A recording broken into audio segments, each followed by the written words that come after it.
Vivimos tiempos muy complejos, sin duda alguna. Las últimas restricciones han venido a situar de nuevo elementos de extraordinaria preocupación en algunos entornos laborales y algunos entornos empresariales.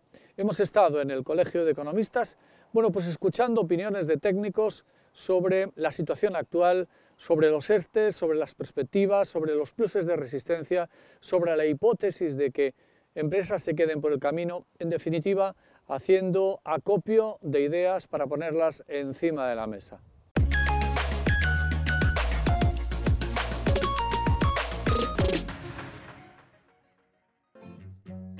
La tercera ola de la pandemia está haciendo mella en la economía. Reducción de actividades económicas y las restricciones a la movilidad son elementos a tener en cuenta. Ceses de actividad, ERTE y un conjunto de términos nos obligan a familiarizarnos con la nueva situación. Es obvio que estamos ante una situación compleja, como resume Miriam Puga, economista.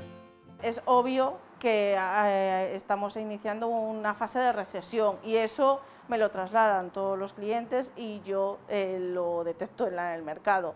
Hay un periodo de incertidumbre, un periodo de incertidumbre al que nos vamos a enfrentar todos. Tenemos mucho más potencial y capacidad de respuesta y adaptación de lo que creemos como empresarios. A todo esto ha pasado ya un año y gran parte del empleo se sustenta en el difícil equilibrio entre la actividad y los ERTE, como recuerda la economista y gestora administrativa Irene Aguiar. Sí, pasó un año y estamos prácticamente tirando de los mismos mecanismos, ¿no? Entonces, ¿qué pasa? Que muchas empresas están en esa situación de tener a muchos trabajadores en ERTE. La tramitación de los ERTE supuso que la administración avanzara electrónicamente una barbaridad, porque hubo que teletrabajar todo el mundo, desde el funcionariado hasta nosotros mismos.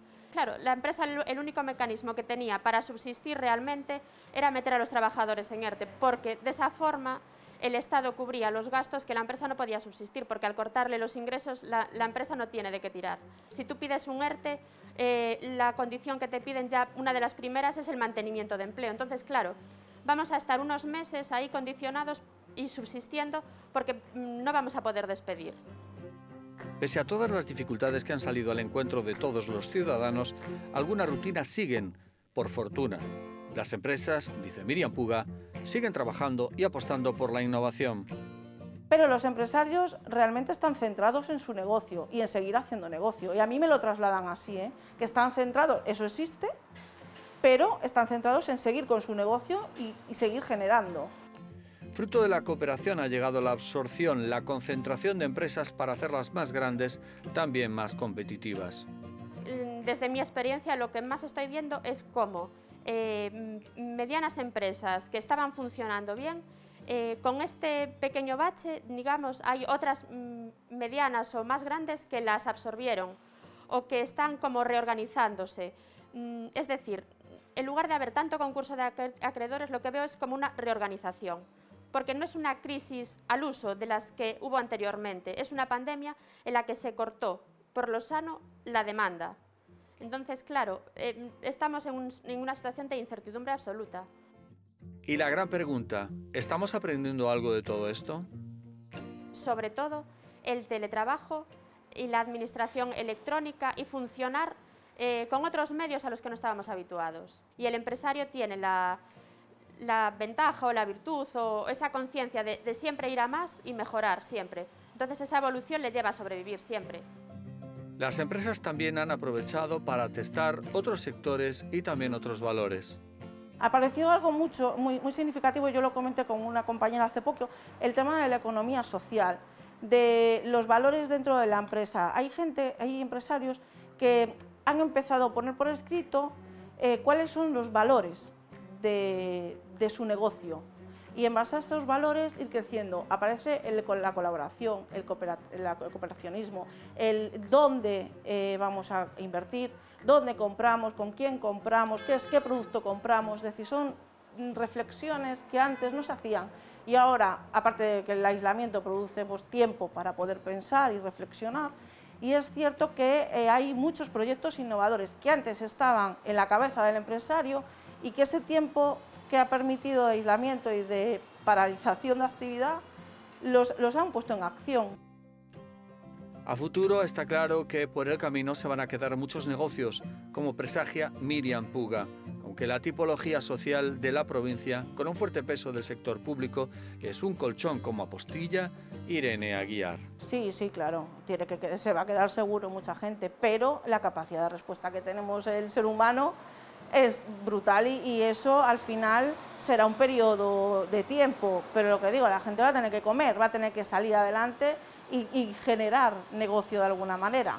Es un momento crítico porque, claro, ese periodo hay que pasarlo y va a ser duro, y sobre todo para los que se quedan por el camino va a ser duro, pero va a haber una transformación y yo creo que eso va a ser positivo a la larga. Yo sinceramente es que creo que Ourense depende bastante del funcionariado. Es una ciudad en la que mucho de la demanda tira por el funcionario. Entonces, como tenemos ese, digamos, punto fijo que siempre vamos a tener, el sector servicios nunca va a tener una crisis porque realmente nuestra economía tampoco es que sea tan boyante. Hay cosas que están muy por desarrollar. Hay mucho sector servicio por desarrollar. Igual, a raíz de esta crisis, empezamos a desarrollar más sector servicios, en lugar de decir, pues esto hunde más el sector servicios. Llegamos ya a la sección Economía del Medio Ambiente con Susana Bayo.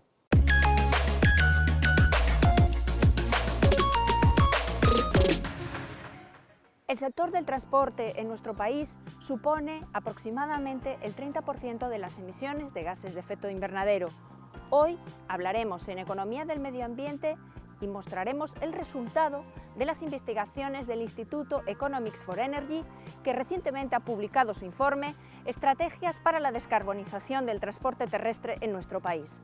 Este informe, por una parte, hace un análisis detallado de cómo es la situación del transporte terrestre en nuestro país y, por otro lado, analiza las estrategias que están plasmadas en el Plan Nacional de Clima y Energía. Este informe muestra cómo son las emisiones, cómo se dividen en el sector urbano y en el sector interurbano. Así muestra que en el sector urbano tenemos un 35% de estas emisiones, mientras que en el sector interurbano alcanza un 65%. Pensemos que actualmente la mayor parte de las políticas en este sector están impulsándose en el entorno urbano. De ahí que sea muy importante potenciar políticas que favorezcan en la transformación del sistema de transporte en el sector interurbano. Otro detalle y otro análisis que muestra este informe es que el sector del transporte en nuestro país, un 63% de su consumo y de sus emisiones es del sector de los viajeros, mientras que el sector del transporte es apenas un tercio de todo el consumo y de todas las emisiones.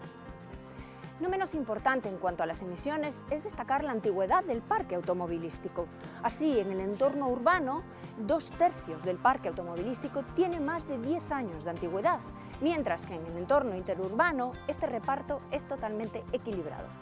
Entre las estrategias que se plantean en el Plan Nacional de Clima y Energía dentro del transporte terrestre, una de ellas es el cambio modal, es decir, el cambio de nuestro modo de transporte, fomentar o hacer que abandonemos el vehículo privado para acceder o ir hacia el transporte público.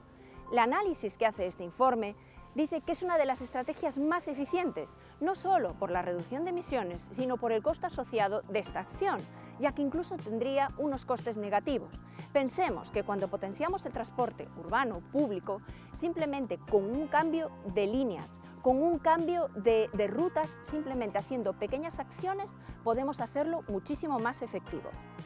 El siguiente cambio que propone la Estrategia Nacional de Clima y Energía es el aumento del parque de vehículos eléctricos.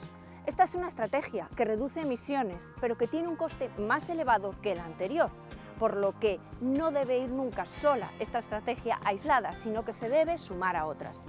Una de las estrategias más efectivas, pero al mismo tiempo la más costosa, es la aceleración del cambio de vehículo hacia un vehículo de menores emisiones, la eliminación del parque antiguo de vehículos.